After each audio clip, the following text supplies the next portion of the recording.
Chapter 8 The Fidelius Charm. When Draco emerged from the tent the next morning, bleary-eyed and yawning, he found Granger crouched beside one of the tent stakes, flicking her wand to loosen it from the soft, dark earth. "Granger," he said, making her jump, "are you trying to collapse the place on top of Potter and Weasley?"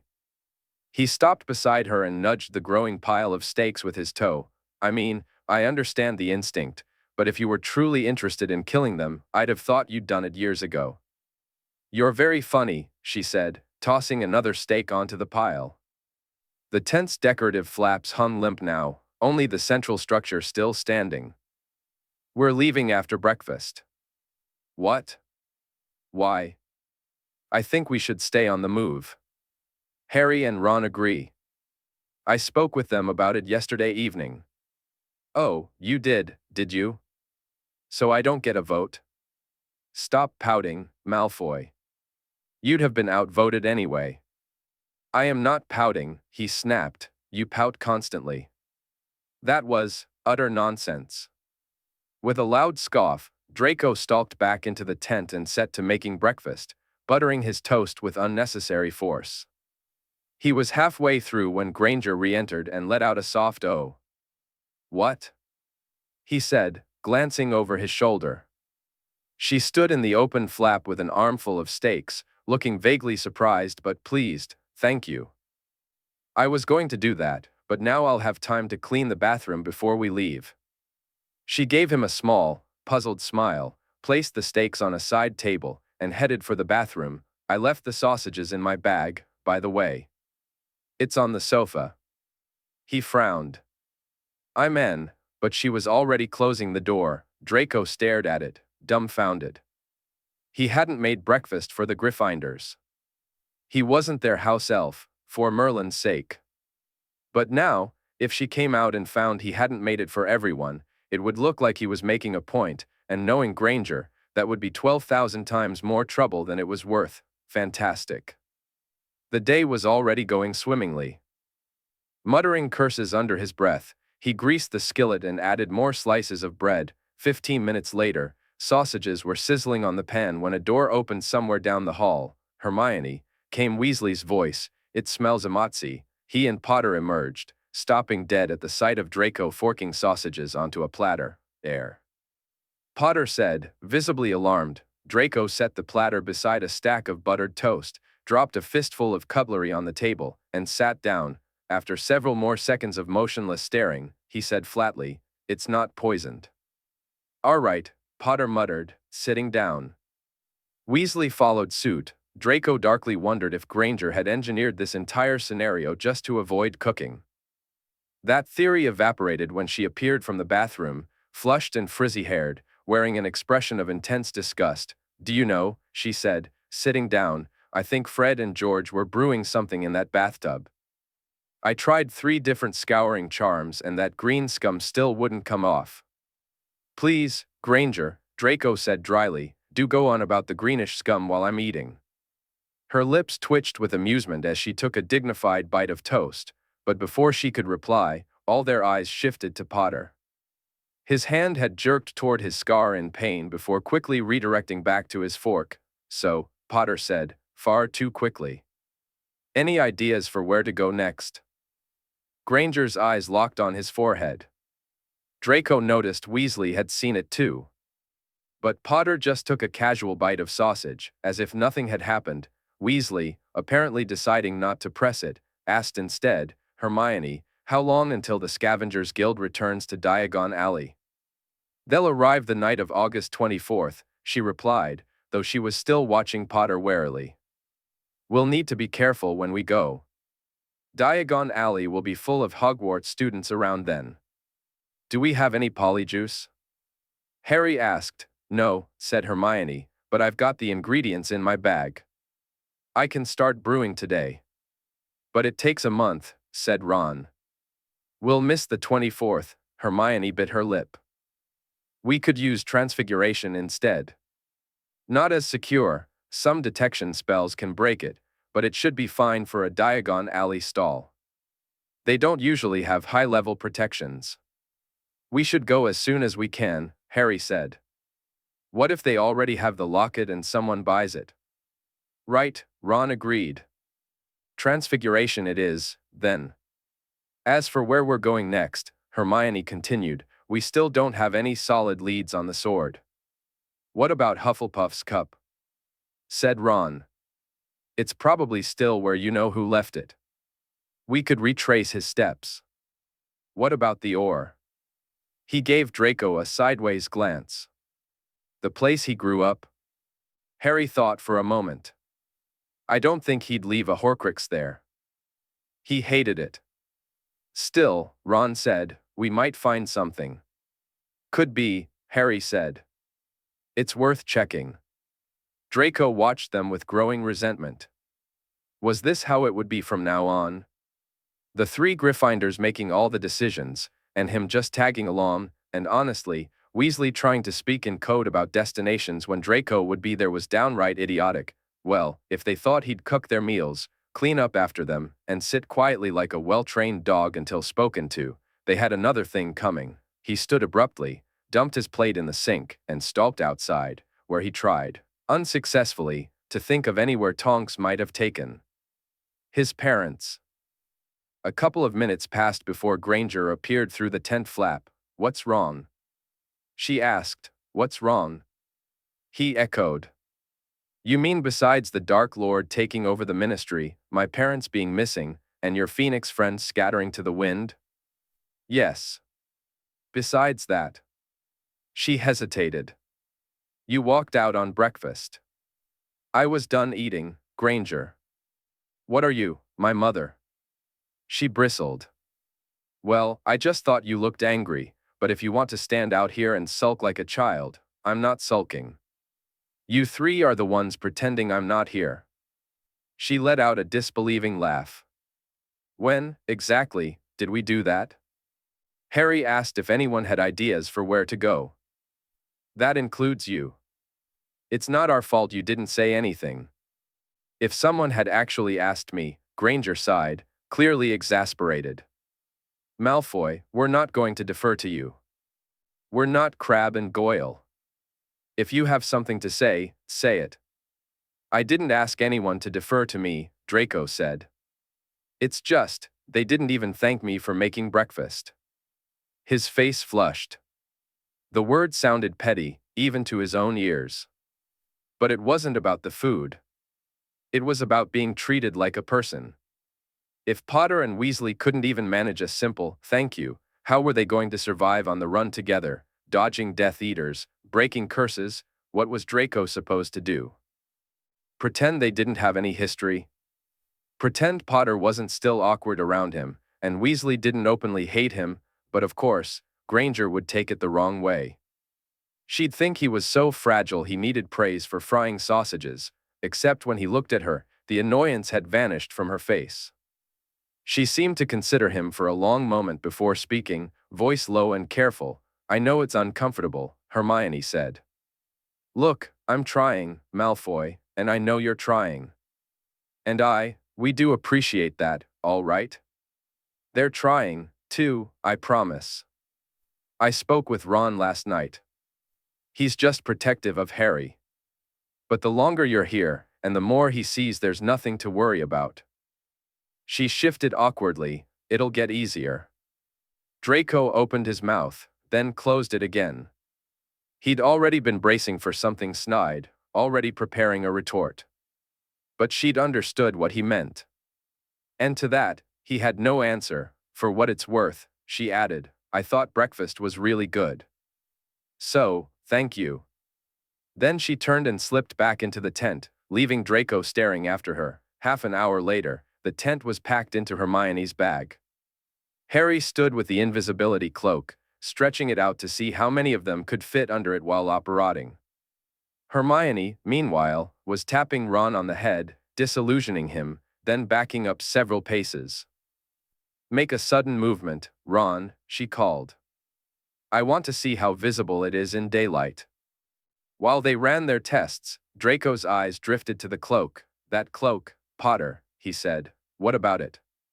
Harry asked, where did you get it? Harry shrugged. It was my dad's. Draco frowned. His dad's? That didn't add up. He remembered pestering Mr. Borgin about invisibility cloaks as a child, and Borgin had told him that by age 10, a cloak would be ragged. By 15, useless, too soaked in repair charms. But before he could say anything more, Harry gave a sharp gasp and clutched his scar.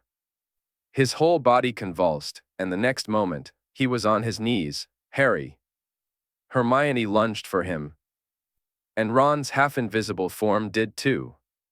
Draco instinctively stepped forward, unsure what was happening. What is it?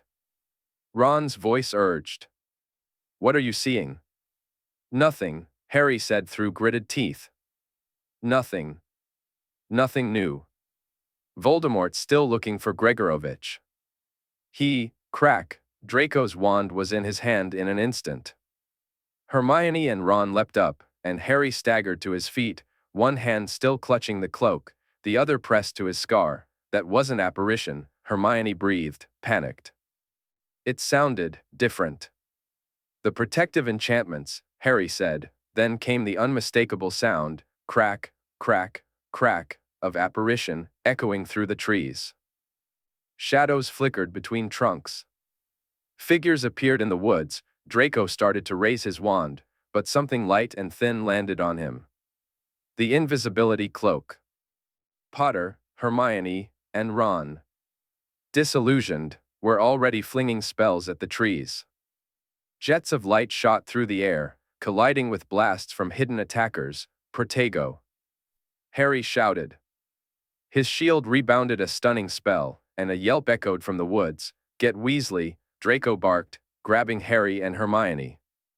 Hermione seized Ron's wrist, and in the next breath, Draco twisted them away with a loud crack. They reappeared in a dense copse of evergreens. The cloak slid from Draco's shoulders as he whirled to check the others. His first ever side-along apparition had worked. They all looked shaken, but intact. How? Hermione gasped. How did they find us? But she and Ron were already looking at Harry with dread. You don't think? He muttered, hand drifting back to his scar. They were silent. Birds, startled by the apparition, began to chirp again in the branches. Did it hurt at Hogwarts? Hermione asked quietly. On the day of the wedding, when they knew we were there? A bit, Harry admitted. Hermione and Ron exchanged a horrified glance. But it's been hurting a lot lately, he added quickly. That day I didn't see anything. I just felt how happy he was. I mean, it made sense. The Ministry had just fallen. What are you talking about? Draco said sharply. His gaze was fixed on Harry's scar. What's wrong with your head? It shows me flashes of what he's doing, Harry explained. Or what he's feeling. There's a kind of connection. The Dark Lord is in your head? Draco took a step back, stunned. He could know everything. It's usually one way, Harry said. He only got into my mind once. Dumbledore thought it hurt him too much to try again. It happened at the Ministry. End of 5th year. This is bad, Hermione said, her voice high and tight. This is very, very bad. It's all right, Ron said quickly, stepping closer to her. She lifted her face toward the pines, blinking fast and dragging shaky fingers through her hair. Draco noticed Ron glaring at him. He quickly looked away, but it still doesn't make sense, Hermione said after a moment. Even if Voldemort's using that connection, how would he tell the Death Eaters where we are if he's not even in the country? Harry looked sick. I don't know. But he's connected to them too, right? Through the dark mark. Ron turned toward Draco. Did you feel anything? Draco yanked up his sleeve, revealing the faint, red, raised mark. It didn't burn, he said curtly. So it wasn't a summons. But I don't know everything about it. The Dark Lord can choose who he calls, and I don't know how he does it. Of course, Hermione muttered. It would be a variant of the Protean charm. But if it's bound to Harry's scar through the same kind of connection, it could be dark magic reacting to dark magic. She bit her lip, but why now? She asked. That connection's been there for years. Never mind the specifics, Ron said. What do we do about it? You three have to leave, Harry said suddenly. His voice was flat but resolute. If they're tracing me, then, no, Ron and Hermione said at once. Don't be ridiculous, Hermione added. There's a way out of this. What? Dumbledore already gave it to us, Harry. You have to learn occlumency. Harry closed his eyes. Hermione, in case you've forgotten, everything I know about occlumency came from the man who murdered Dumbledore. Well, now's your chance to learn it properly, isn't it? And who's going to teach me? Hermione hesitated. Her eyes flicked toward Draco. What?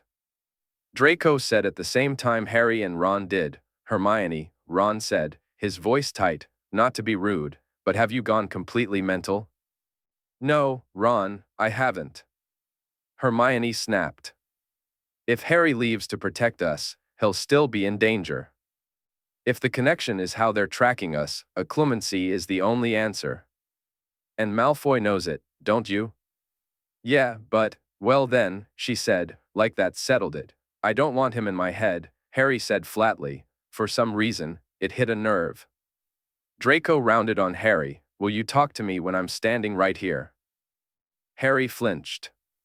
His glasses slipped halfway down his nose as he stared, blinking as if seeing Draco for the first time. Silence fell over the clearing, and Draco felt heat flood his cheeks.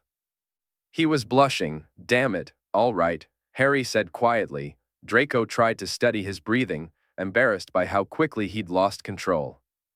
He became acutely aware of the invisibility cloak still in his hands, and the memory that it was Harry who had thrown it over him back in the clearing, shielding him from the Death Eaters.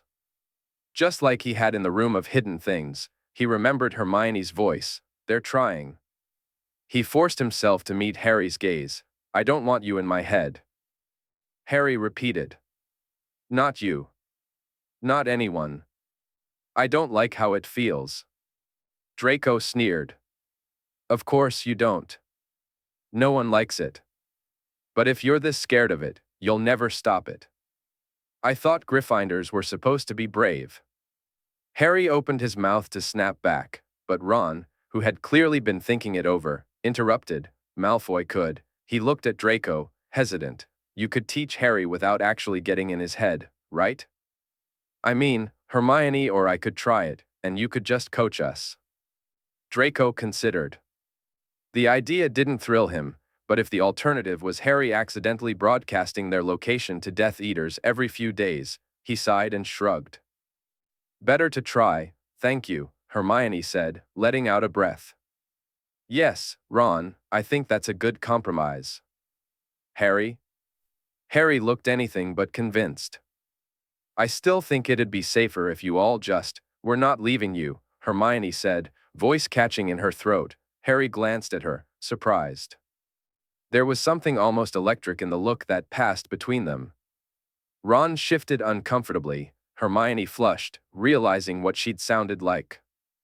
Draco, feeling like he'd stumbled into something private, wished himself miles away. He cleared his throat loudly. Potter. There's something odd about this cloak. Harry blinked, startled. Odd? Draco tossed it over. Invisibility cloaks don't last that long. My father's was falling apart after 15 years, and that was top quality. Harry caught it, frowning. Ron now looked intrigued too. I never thought about it, he said slowly. The charms are supposed to wear off, even the good ones. And yours doesn't have a single tear or fray. It's perfect. They all looked at the cloak in silence. So what does that mean? Harry asked. Ron shrugged. No idea. He looked around. Where are we, Malfoy? A few miles from my house, Draco muttered. I know, we shouldn't stay here. It was instinct. Even as he said it, he gazed into the trees. He used to play here as a boy. From this forest, he could find his way home blindfolded. He could just glimpse one corner of Malfoy Manor rising above the treetops.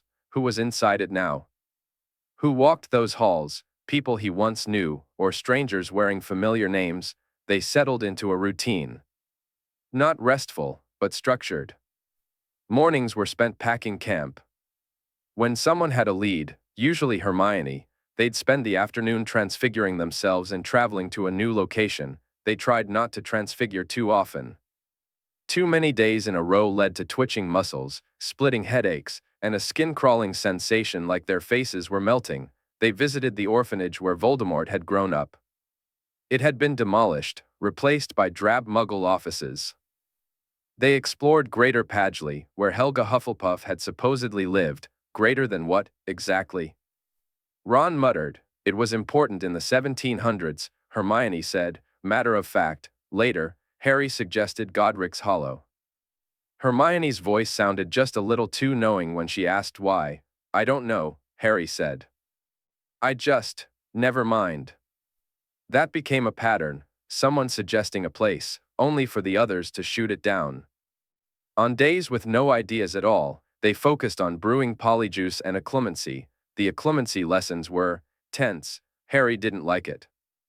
Hermione and Ron didn't either. Trying to break into Harry's mind made them uncomfortable, and Harry was barely more comfortable being the target. One afternoon, Ron accidentally hexed Harry into speaking backward. This spell's well beyond an EWT level, Hermione said, hurrying to fix it. There's no reason you should be able to cast it, Ron. Then she took over. Draco sat on the arm of the sofa, rubbing his temple. Merlin, Granger, he groaned. You're saying it like you're begging for forgiveness. You have to mean it. Wasn't this your idea? Hermione gave Harry another nervous look. It's all right, Harry said gently. Really? Ron sank into an armchair with a thump, crossing his arms. All right, Draco said. Ready, then? They nodded. Potter, if you can't clear your mind, at least be aware of what you're thinking about. He nodded at Hermione. She took a steadying breath, raised her wand, and said, Legilimens. It worked. Harry went rigid. Hermione swayed, eyes closed, wand held firm. After about 30 seconds, she tore the wand away. Harry staggered, gasping, grabbing the sofa. Hermione stumbled back, looking like she'd just been dragged out of a storm. Are you all right? She asked, voice hoarse. Harry straightened his glasses, hand shaking. Better you than Snape, anyway. Well, Potter? Draco said, well, what? Draco rolled his eyes. What did I tell you? What were you thinking about when she cast the spell? Oh. Harry blinked, still a bit disoriented. Ginny. And, Cho. Cho? Why? Ron demanded, instantly on edge. Harry gave him a withering look. Would you want anyone seeing you and Lavender snogging? Ron's ears went red. Oh. Right. He cleared his throat.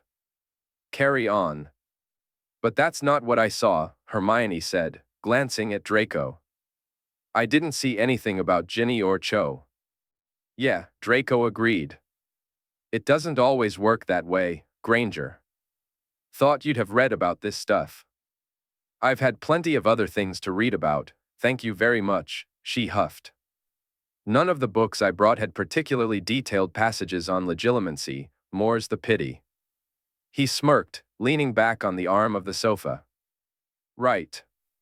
Well, those kinds of memories. They're called Fisher memories. They make it easier for someone to force their way in. They're weak points. I'm not. Harry began, voice rising. He wasn't calling you weak, Hermione said quickly. Were you, Malfoy? Draco eyed Harry. Normally, he would have taken the opportunity to needle him, but Potter was still clearly shaken from having Hermione in his head. Draco didn't want to sit around for another hour waiting for him to calm down. No, Draco said. I meant the things you care about, the emotional stuff, that's the vulnerable part. Oh, said Harry, some of the tension leaving his shoulders. Right. So, what do I do about it? Draco shrugged. Stop being embarrassed by them. For a start. What? I'm not embarrassed about Ginny. You're embarrassed about Cho, though, Hermione said. Harry shot her a betrayed look. Draco snorted. Shut up, Malfoy. Harry muttered through gritted teeth. This is what I'm talking about, Draco said. You wouldn't care if I laughed if you weren't self-conscious. You wouldn't care if Hermione saw any of it if you weren't self-conscious. How am I supposed to not be self-conscious about? Harry floundered for words. Stuff like Cho, or my cousin, or... He gave Draco a mulish look. So, what, you're not embarrassed at all about Parkinson? Why should I be? Draco replied. Do it to me, Granger. Go on, try. He stood from the sofa's arm and straightened his robes. Hermione blinked but quickly raised her wand, legilimens. Draco let the world blur at the edges. He stared at a freckle on Hermione's cheek, then at a panel on the wall. The spell washed over him, light against ice, a breeze against stone. Thoughts of Pansy floated past, harmless and shapeless. Nothing for the spell to grip. Within seconds, the connection broke. See? Draco said, glancing at Harry, who looked reluctantly impressed. It felt different from my side, too, Hermione said to Harry, her voice thoughtful. There was a kind of echo of a feeling. But no images. All right, Ron grumbled from his chair. Try it on Harry again, yeah? Over time, Draco started noticing a pattern, whenever the others were wrapped in conversation that didn't include him. Or when no one was paying attention, Ron got this tight, guarded look on his face, like he was afraid of being forgotten. It got worse when they hadn't eaten. With nothing to do during the occlumency lessons, Ron used the time to practice transfiguration, but being left out seemed to make him moodier each day. Draco wouldn't have said it aloud, but the lessons weren't as terrible as he expected. At the very least, they gave him something neutral to talk about. Potter's mental block had become the shared enemy, something they could all work against. Then, in the second week, it happened again. They were preparing dinner in the tent. Draco was setting the table with Ron, arguing about the Chudley cannons, which Draco insisted were completely worthless. Hermione and Harry were talking over the sizzle of oil in a pan, and then, crack, the enchantments outside shattered, but this time, they had a plan. Draco dropped the cutlery and grabbed a handful of Peruvian instant darkness powder from the mantel. He swept it through the tent flap, spreading a thick black cloud over the clearing. As voices cried out beyond the veil of dark, Hermione summoned the tent pegs. Harry and Ron collapsed the tent in seconds. Draco flung up shield charms against every stray curse slicing through the night. In less than half a minute, they disapparated. They were rattled. They moved twice more that night, arguing over which location might be safer, even though none of them felt safe at all. Eventually, they found the large mountain cave. They erected the tent inside and camouflaged the entrance with a screening spell that made it look like solid rock. Dinner had spilled during the rush. It took an hour to put the tent back in order. Finally, exhausted and irritable, they collapsed into chairs and the sofa. My scar hasn't even hurt that badly today, Harry said. What if we're wrong? What if it's not the connection doing it? At the very least, Hermione said, it won't hurt for you to learn how to close your mind. Harry let out a noise somewhere between agreement and frustration. I just hope the scavengers help us find the locket, Ron muttered. I'm sick of moving and doing nothing. I keep thinking about that, Hermione said. What if we find the Horcruxes but never figure out how to destroy them? What if the Death Eaters catch us with them? She was sitting on the sofa, knees drawn up, her arms wrapped around them. Draco had a sudden, uninvited image of her doing the same on the floor of her parents' sitting room, wearing an oversized t-shirt and hugging her legs. It felt oddly intimate. He looked away. Or worse, Harry added. What if they show up in the middle of the night and we don't get away in time? Silence. Thanks, Potter, Draco muttered. I've been sleeping too well. That ought to help. I wish we still had headquarters, Ron sighed, stretching out in his chair. Harry straightened suddenly. What? Hermione asked. Well, he said slowly. Why don't we make one? A new headquarters. The others looked at him. Nothing like this ever happened at Grimmauld Place, Harry continued. Why not find somewhere we can cast the Fidelius charm? Ron jumped up, visibly excited. That's brilliant. Fred and George were talking about starting a proper resistance. We could make a place where the Order can regroup. Yeah, said Harry.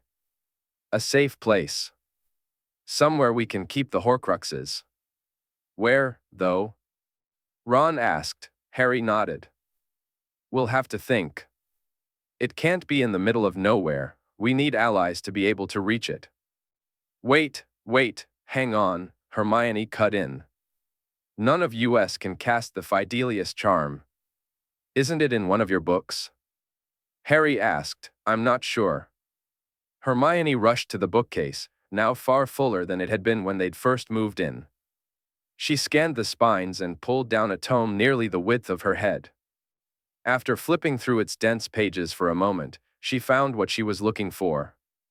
Yes, she said, with some restraint. It's here. What's wrong? Harry asked. It's just, this looks really difficult, Harry. We don't know anyone who's cast this spell besides Dumbledore. Draco let out a loud snort. The others turned toward him. What are you snorting at? Ron demanded. Draco ignored him. Granger, could you stop wasting our time with false modesty? She straightened, defensive. What's that supposed to mean? What do you think? I'm saying, when have you ever failed to do a charm? The fire in her eyes faltered. She looked at him in surprise. Her cheeks colored.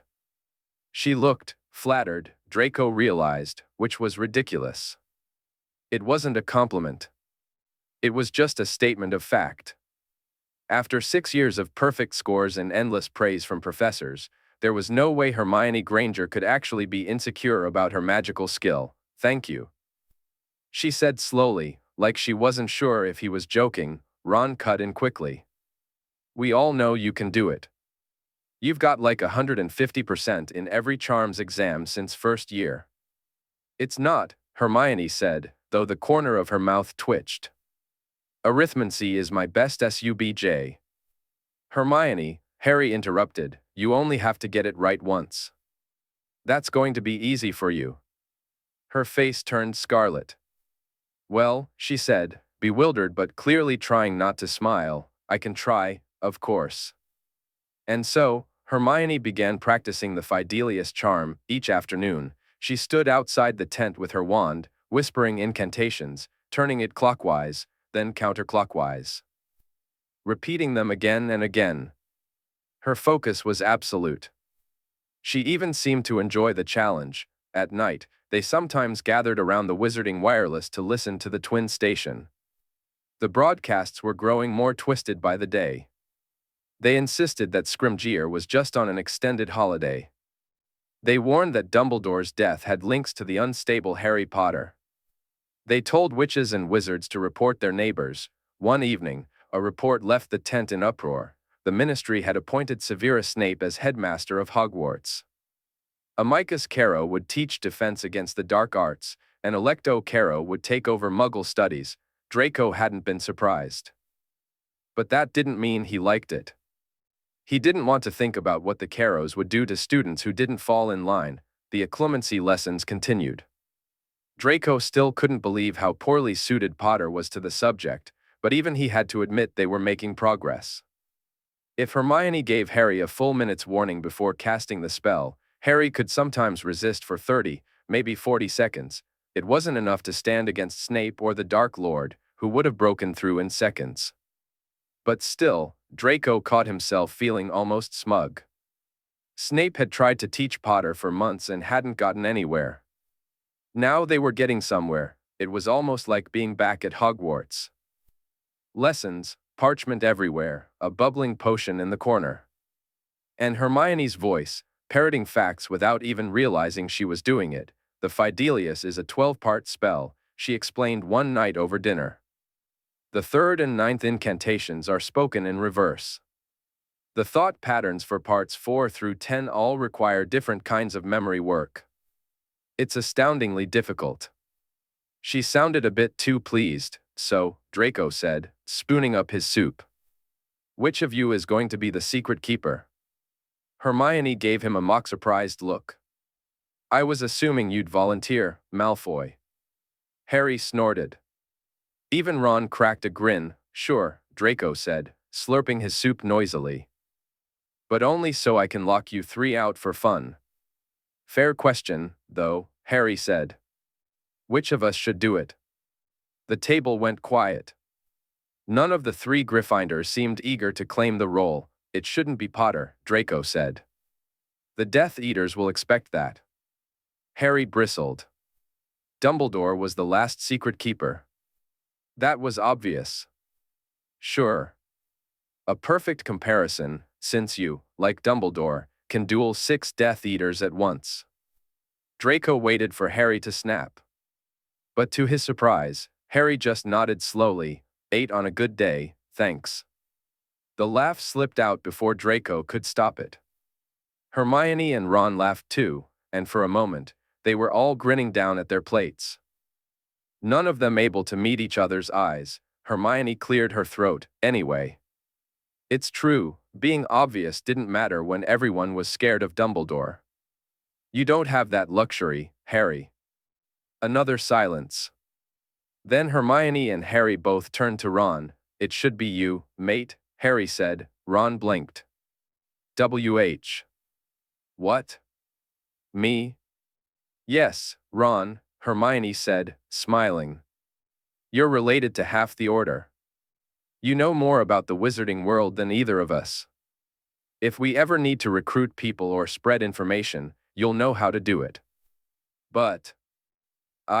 What? Are you planning on blabbing? Harry said, no. Shut up, of course not. Ron's face was crimson. But he was sitting straighter in his chair now. Glowing with pride, Draco watched it happen. The way the hurt and frustration melted out of him. The way he lit up like he'd just been handed the Quidditch cup, something tightened in Draco's throat. He put his fork down and looked away. He remembered Christmas last year. He remembered this feeling, this sudden, dizzy awareness of how young they all still were. Ron didn't grasp the full weight of what they'd just given him. Not yet. But one day, he would they all walk away from this again, somehow? Would they slink out of this war like they had out of so many battles before? No, Draco thought. They weren't untouched. Harry's Fisher memories showed that. His parents. Cedric. Sirius. The graveyard. Hermione had sent her parents away, knowing they might never remember her. And Ron. Ron had 2 brothers now with scars. None of them were unscathed. Not anymore, so it wasn't like the Gryffindors were completely whole. Draco glanced at them, the trio he'd hated so enthusiastically for so long, and thought about all the ways they hurt. About everything they were risking. Foolishly, maybe, but not without reason, he found he couldn't look at any of them for long. That evening, a clemency was harder than usual. Draco felt surly and unhelpful. They scarcely managed an hour before Potter went to bed, making some feeble excuse but clearly suffering from his scar. Weasley followed soon after. Draco sank into an armchair while Granger curled up on the sofa with a textbook in her lap. He turned the silver ring with the Malfoy crest around his pinky, his thoughts drifting to his parents. They had a habit of saying very little when they were worried. Or when they did speak, it was in clipped, practiced phrases that barely touched what they meant. At the manor, tension didn't explode, it settled like cold mist, wrapping everything in silence. The kind you could feel on your skin, like a weight. Draco thought about how much gold he'd give just to get one message to them. Just to say he was alive. it's getting better, isn't it? He looked up. Granger's eyes were on him. He straightened, caught off guard. Had she been watching him stare into nothing? He didn't ask. He knew what she meant, living with them. And she was right. Things were better. Potter was still awkward, but maybe that was just his personality. Even Weasley seemed capable of relaxing around him now, or at least ignoring him in a way that didn't feel hostile. Hadn't they just laughed together over dinner? Draco shrugged. You're really helping Harry, she said. In 5th year, he wouldn't even practice a clemency. Snape made him so miserable. Yeah, well. Hopefully it'll keep us all from getting murdered in our beds. Yes, hopefully. She was tracing a paragraph with her fingertip. Slowly.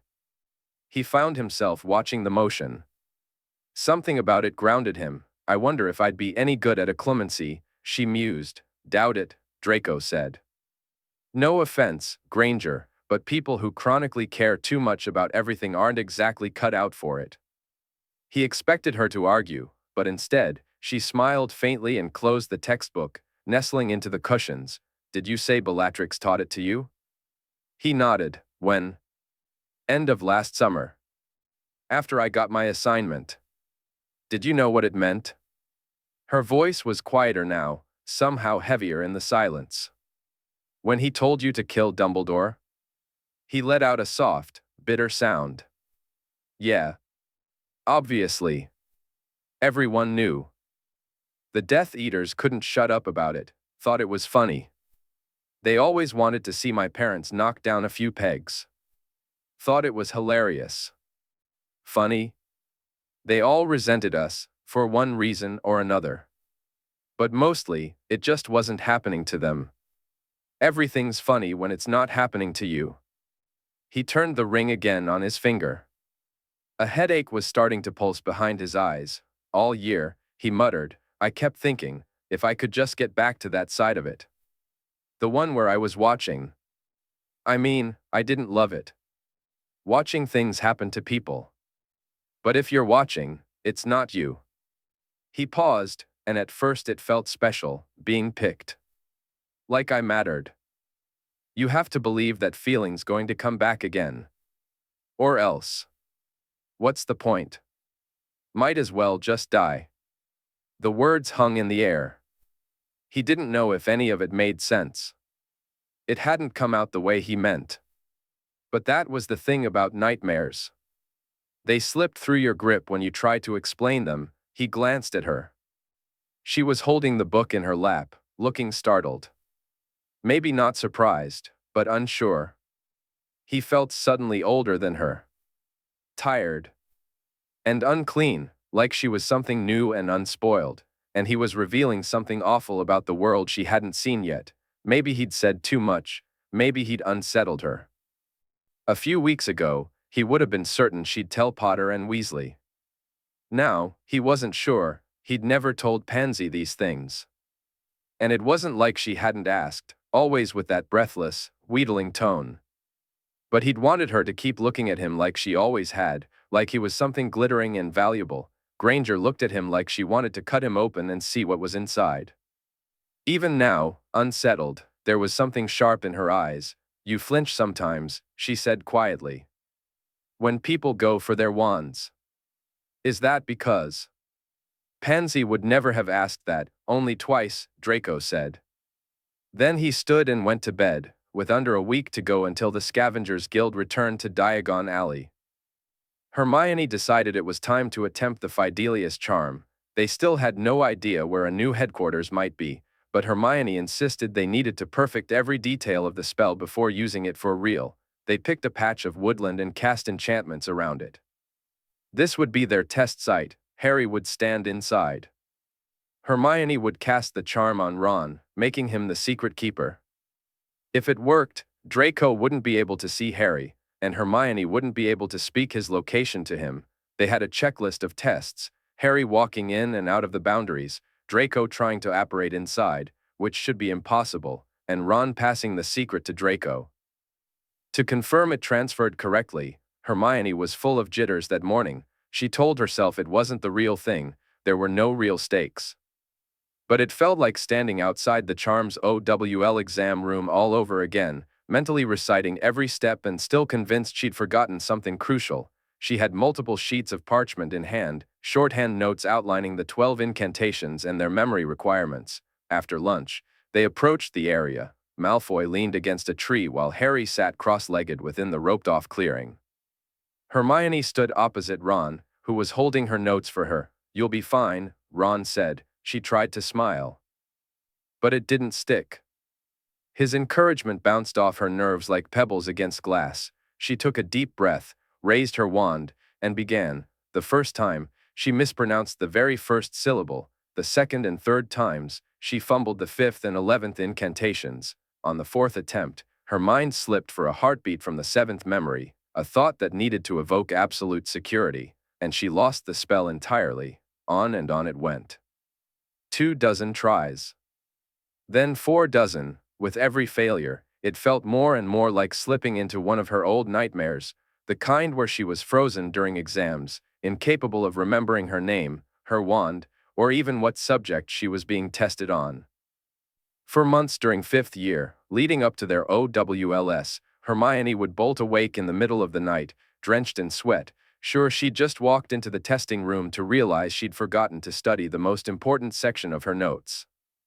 And then, all that supposed potential, all her supposed great ability, would evaporate. She'd be unable to sign up for an EWTS, unable to get a proper job, and her parents would be disappointed. Her friends would be surprised. Her enemies would be smug. And the rest of her life would be a long string of regret. After half an hour of failed attempts, Harry urged her to take a break. Ron agreed, suggesting a walk before trying again. Malfoy just watched from where he was leaning against a tree. He didn't say anything, but Hermione could tell he was surprised. She thought about how he'd said, "When have you ever not been able to do a charm?" And her stomach twisted. With every failure, she was rewriting who she was, someone unworthy. Even Malfoy had assumed she could do anything. That she was powerful, magical, capable. But he'd been wrong. They all had. She took the break. She walked. It didn't help. After nearly 3 hours, they stopped. Her throat was tight. Her eyes kept burning. She'd done everything right, several times, and still, the spell hadn't taken. "I'm so sorry," she said, unable to meet their eyes. "I've wasted your whole afternoon." "What else were we doing, exactly?" Malfoy replied. She glanced over. He was sitting among the tree roots now, silver hair catching sunlight that filtered through the branches. "It's all right, Hermione," said Harry, stepping out of the cordon space. "Everyone needs practice." "Yeah, exactly," Ron said. "That's what this was for, to practice. Remember last year? We thought we'd get slaughtered at Quidditch. But we practiced every night, even when we felt like rubbish, and it turned out fine." She nodded, though she didn't tell him this didn't feel like Quidditch. That had been a team effort. This wasn't. This was just her. A fundamental test of her worth. And she was failing it. All those private fears crept forward. That she wasn't brilliant. That she was just good for her age. That she wasn't talented enough to overcome being a girl, being Muggle-born, being herself. It wasn't enough. She wasn't enough. If only there was a way to transcend herself. Then she drew a sharp breath. The diadem. Ron's face lit up. "Hermione, that's it. Try it with the diadem. You've already done all the prep. I'm sure that's all you need." As Harry returned to the cordoned area, she fished the tiara from her bag. The second it touched her hand, calm flooded her. When she placed it on her head, she felt taller. Lighter. Almost like she was floating. How stupid not to think of the diadem before, a voice murmured in her mind, cool, steady. "Without it, you're foolish and forgetful. Without the diadem, you're only human. With it, you're more." She raised her wand, checked her notes, and began to speak. At first, the clarity thrilled her. Every syllable was crisp, every movement precise. But soon that clarity sharpened into something else. Something harsher. She noticed every single error. Her wand arcs weren't quite clean. Her incantations weren't fully crisp. Even her memories, though better organized, lacked the emotional force she knew others summoned, like the way Harry cast his Patronus. She could feel herself falling short.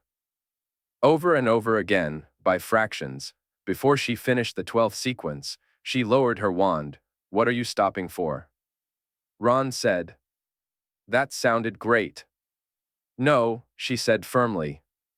"It isn't good enough. I'm not even close. I need to work on it more. Alone." She took the notes from his hand and walked back to the clearing, the diadem still glowing on her brow. 2 hours passed in what felt like 2 minutes. She tried other advanced charms using similar principles, honing her memory, fine-tuning her articulation. Every syllable. Every inflection.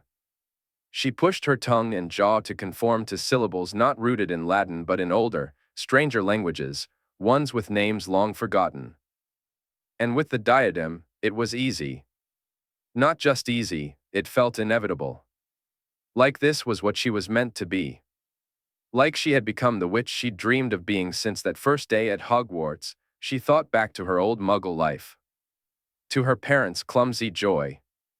To the bland, ordinary world of dentists and clean white walls. Wasn't it a blessing, she thought, to be rid of all that? Wasn't it a relief to be among wizards, people who mattered? Who could do remarkable things? Who, like her, were exceptional? When she finally ducked back into the tent, the diadem was safely stashed in her bag. Harry looked up from the table. How'd it go?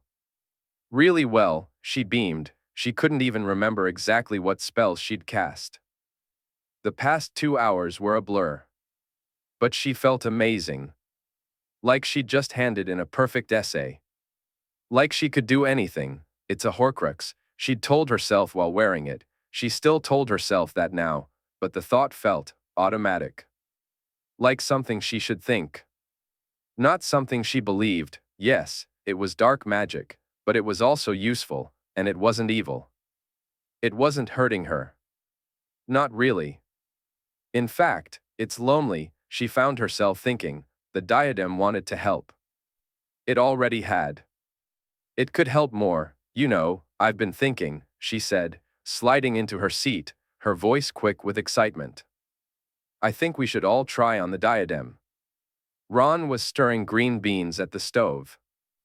He laughed. Hermione, I hate to break it to you, but I'm not going to be pulling off the Fidelius charm, diadem or no. Not for that, she said. I mean, what if we all used it to think more clearly? It might help us figure out more about the Horcruxes. Harry hesitated. You're sure you're all right? It's not like Ginny, where you're getting too used to it. I'm not reliant on it, she said quickly. I forgot about it completely for 2 weeks, didn't I? I hadn't touched it in ages until today. Harry and Ron exchanged a look. Then Ron shrugged. All right. Doesn't seem dangerous. Pop it on, see what happens, take it off. I don't know, said Malfoy. They turned toward him. He'd been lounging on the sofa, a book open on his lap. Now he sat up, eyes fixed on the bag where the diadem was stowed. His gaze was sharp. Wary, why not? Hermione asked. I don't know, he muttered, scared of the tiara, Malfoy. Ron smirked, Malfoy's cheeks flushed pink. He stood, closing his book with a snap. Yeah, Weasley, he said coolly.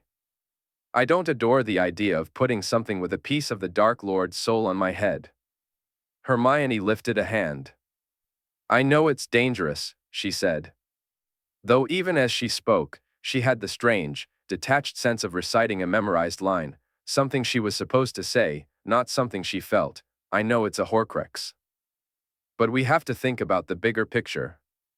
If this one helps us find the rest, then engaging with it is necessary. It's the best tool we've got right now. Malfoy studied her face. Hermione wasn't sure what he was searching for, what kind of answer he hoped to find, but as she held his gaze, something inside her snapped into focus. It was like waking up from a dream, like finally shaking off a fog that had settled over her since she'd first put the diadem on. Lately, whenever she and Malfoy spoke, she found herself remembering what he'd told her the night Harry and Ron had gone to bed early. That raw, startling confession.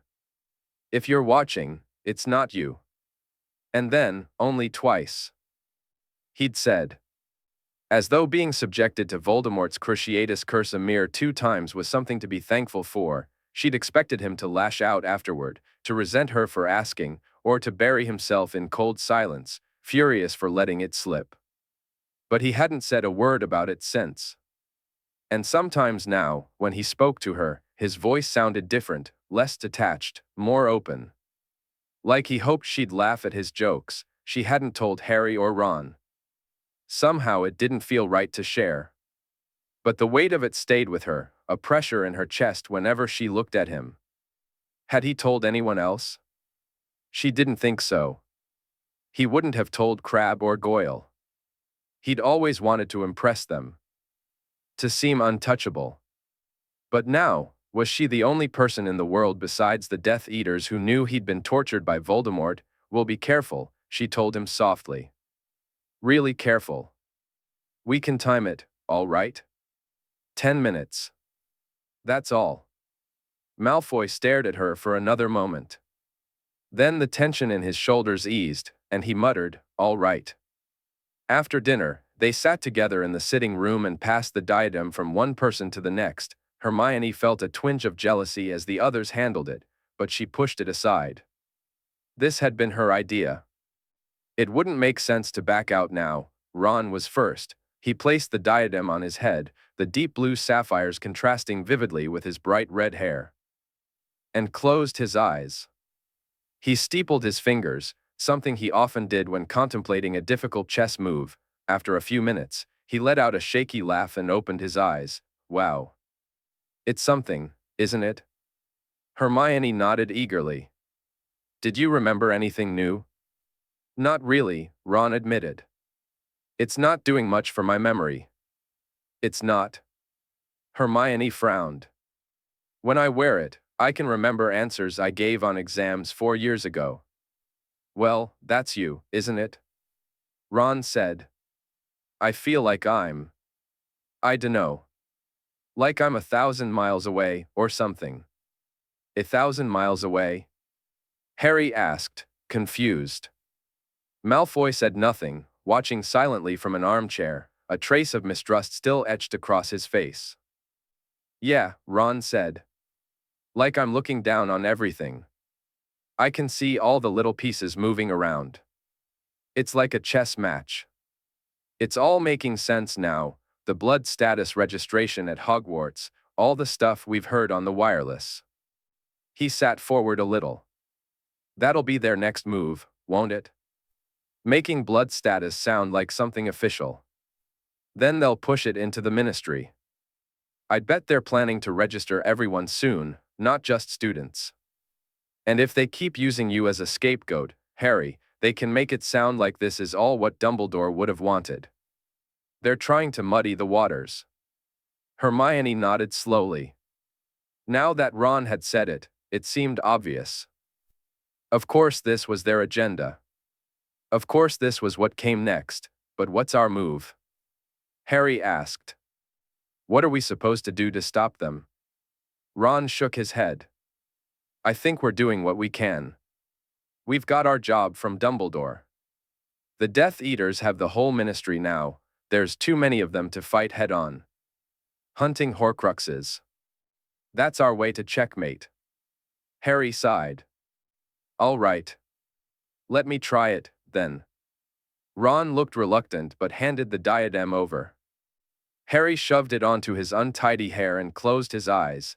They waited. Well? Malfoy asked after a few minutes. Godric's Hollow, Harry said. What? Hermione asked. I just want to go there, Harry said. I don't really know why. I mean, I already wanted to go, but now it feels stronger. Like it's important somehow. You think Ravenclaw's trying to tell you something? Malfoy said. Hermione frowned. That's not how it works. It's probably just your instincts, Ron said with a shrug. Instinct? Hermione repeated. But instinct isn't. Harry was getting that stubborn look on his face. Hermione, you told me to try it on. I tried it. And that's what I feel. Like we should go there. The sword was in Dumbledore's will. And I read in that Skeeter article, he was from Godric's Hollow. Yes, Hermione said, impatient now, but his family hasn't lived there in decades. The sword wouldn't be with anyone there. Well, we don't have other leads, do we? Harry snapped. Why not go? Because someone might be waiting for us, Harry. The Death Eaters know we're on the run. A town linked to both you and Dumbledore? The place where your parents are buried? Don't you think they'd expect you to visit? Maybe that's why I feel like we should, Harry argued. Someone took Dumbledore's bequests from the Ministry. Someone's trying to help us. What if they're waiting for us, there? Hermione hesitated. She hadn't considered that possibility. Harry saw the pause and turned quickly to Ron and Malfoy. What do you two think? Neither looked eager to answer. Everywhere's dangerous at this point. Ron said, I think we might as well. I abstain from the vote, Malfoy muttered. You can't abstain, Hermione snapped. Yes, he can, Harry said, triumphant. That's 2-1. We go tomorrow.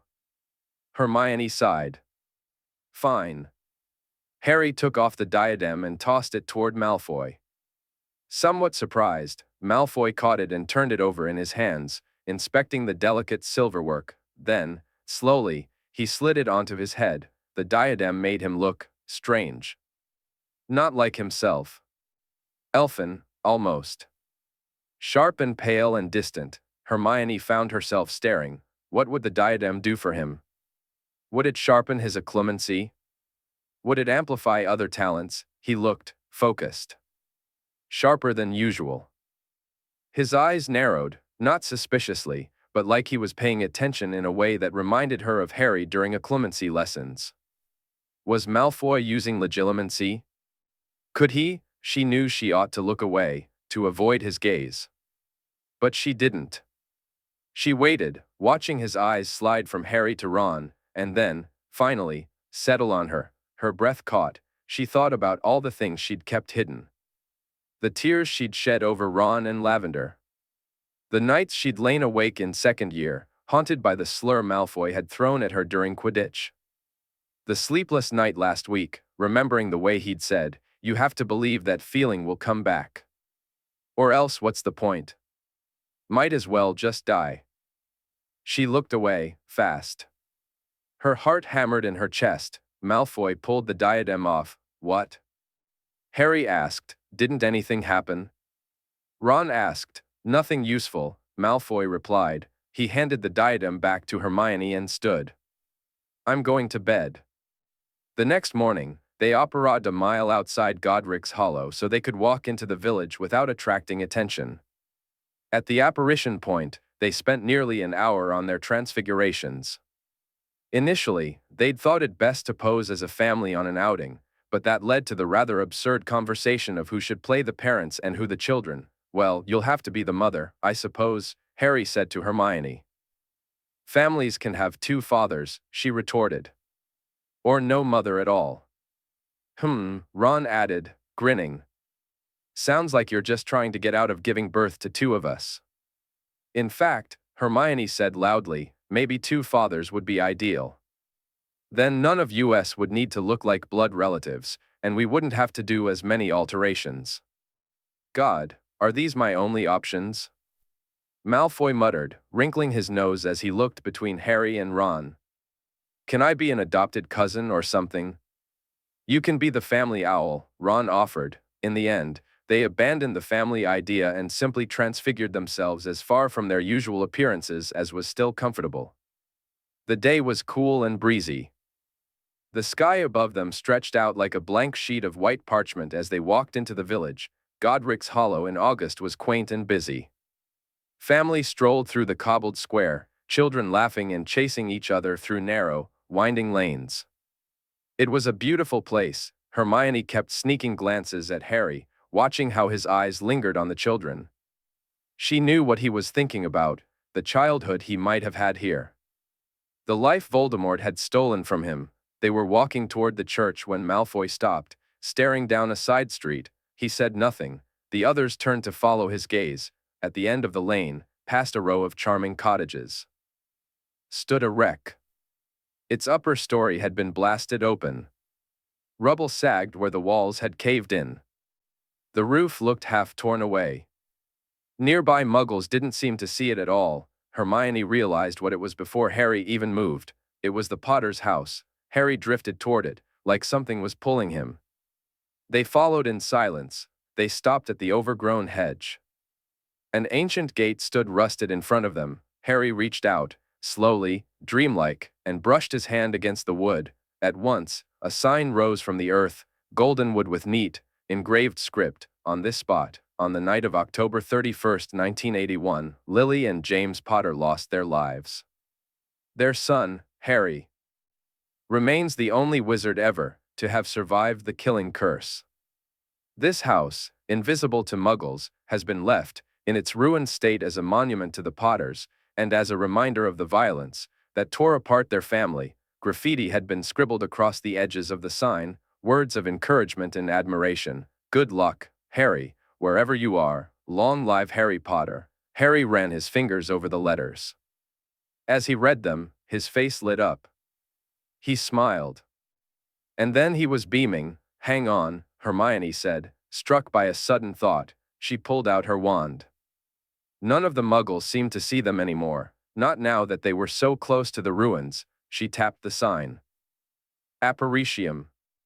All four of them gasped. At the bottom of the sign, a single line of handwritten script had appeared, delicate and faint. "Return to the site of survival." The site of survival? Malfoy repeated. Ron frowned. "What do you think that means?" "I think it's for me," Harry murmured. Hermione followed his gaze back to the broken cottage. She knew, even before she spoke, what it meant. "Yes," she said softly. "I think it means you're supposed to go there." She pointed past the gaping corner of the house, to the remains of the room, just out of view, where the killing curse had rebounded all those years ago. "There, Harry," she whispered. "The place you survived."